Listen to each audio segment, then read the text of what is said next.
जयदेवीचे राजे राजांचे राज्य, दिव्यचे राजे मोगलांचे राज्य, आणखी पुरातनाची राज्य ही या ठिकाणी होती. पण शिवछत्रपतींचं राज्य हे कधी मुस्लिमचं राज्य झालं नाही. हे सामान्यांची सेवा करणाऱ्यांचं राज्य, हे दलितांचं राज्य, हे हिंदवी स्वराज्य ही भूमिका घेऊन जनतेच्यासाठी ही सवय जनशक्ती उभं करणं हे काम शिवछत्रपतींनी केलं.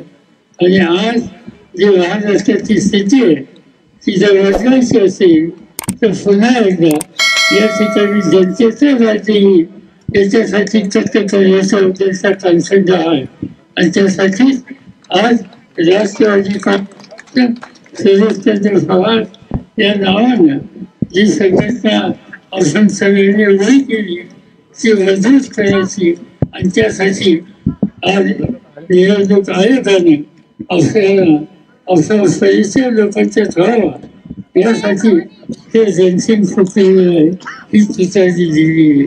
ही तुतारी एका संघर्षाची सुरुवात करण्याची प्रेरणा देणारी आहे. आणि माझी खात्री आहे की ही प्रेरणा दिल्याच्या नंतर तुला सगळ्यांच्या कष्टातून शौर्यातून त्यागातून जी यशमालिका या ठिकाणी मिळेल ते यश मी पुन्हा एकदा महाराष्ट्राच्या जनतेच्या समोर जनतेच्यासाठी आनंदाची तुतारी त्याच्या रणसिंग फुकण्याच्या संबंधीची स्थिती या राज्यात तुमच्या कष्टानं प्रयत्नाने आणि सामान्य माणसाच्या शक्तीने येईल याची मला खात्री आहे. आणि म्हणून आज या ऐतिहासिक भूमीमध्ये शिवछत्रपतींचं राज्य जिथून चाललं गेलं त्या भूमीमध्ये आपण आलेलो आहोत.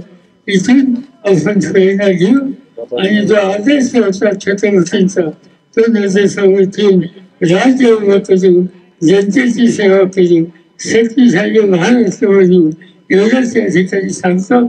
आणि या नव्या आपल्या खेळाचं स्वागत कार्यक्रमापासून करून मी तुम्हाला सगळ्यांना धन्यवाद देतो आणि माझे 2 शब्द